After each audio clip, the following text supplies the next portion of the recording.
We've all heard them before, dozens if not hundreds of times. These 4 universal firearm safety rules were designed to keep us safe while handling our firearms. They're kind of redundant, meaning that they all have the same purpose in regards to keeping us safe and preventing us from causing collateral damage or injury to anything or anyone else we are not willing to destroy. Understand that carrying a firearm is a huge liability.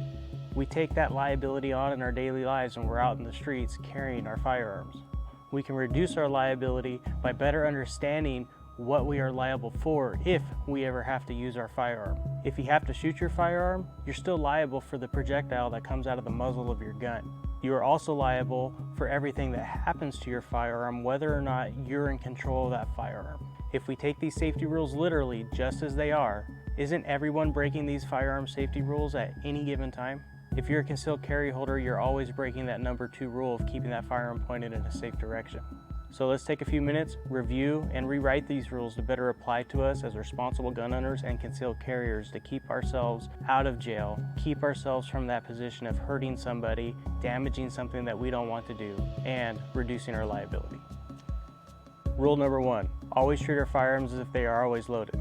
I'm not a huge proponent of this rule because, again, if I'm at home dry fire practicing with my pistol, or if I'm practicing my holster presentation, I'm violating this rule every single time.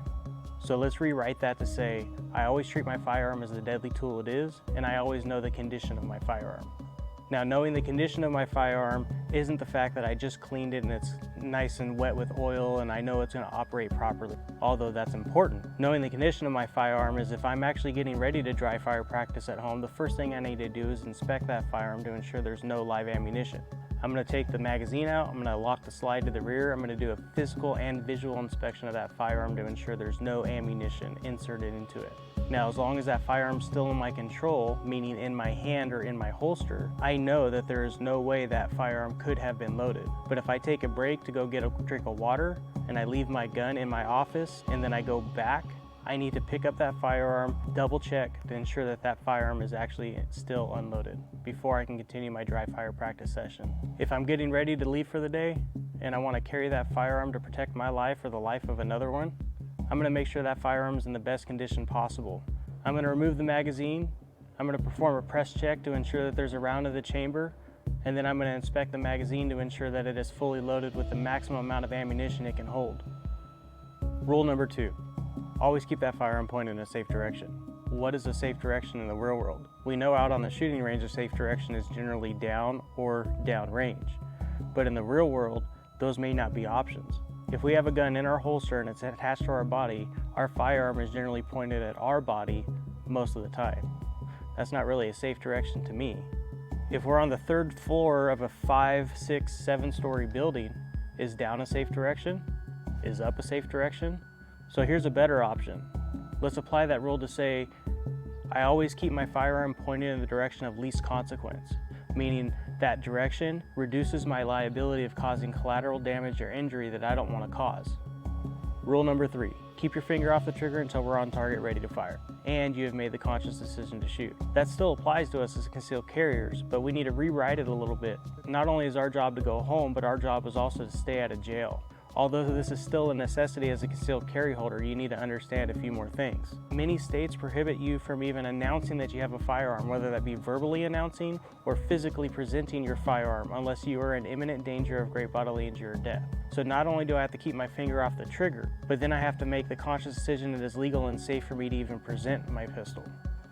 Rule number 4, always be aware of your target and its surroundings. Out on a shooting range, rule number 4 is pretty easy. We're shooting a piece of paper stapled to a piece of cardboard with a dirt berm behind it. But in the real world, what is our target?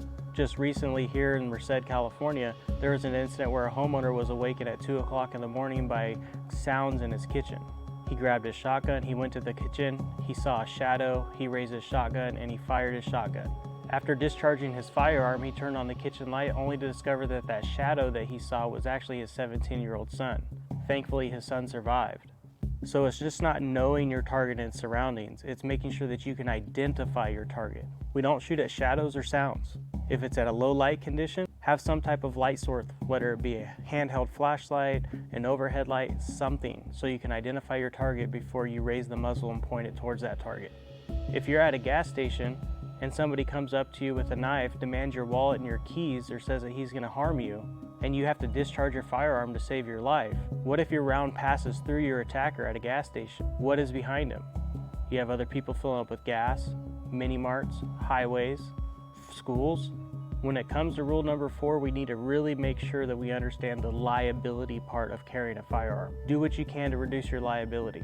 I hope these minor changes to these rules help you better understand how we can apply these 4 universal firearm safety rules better to suit us all as concealed carriers and responsible gun owners.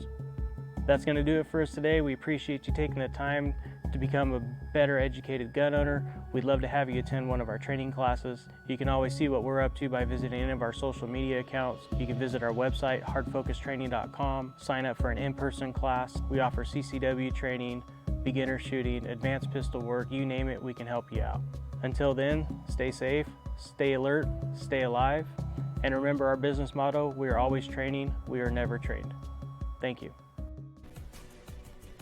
Hard Focus Firearms Training is a proud USCCA official partner, and we encourage every gun owner to take advantage of what the USCCA offers. From top-level firearms training to legal liability defense coverage, we chose the USCCA to protect us and have been members for several years now, having the peace of mind knowing we are better prepared and protected in case we are ever involved in a self-defense critical incident. Please click the link in the description below for your free concealed carry guide for more life-saving knowledge and become a member today.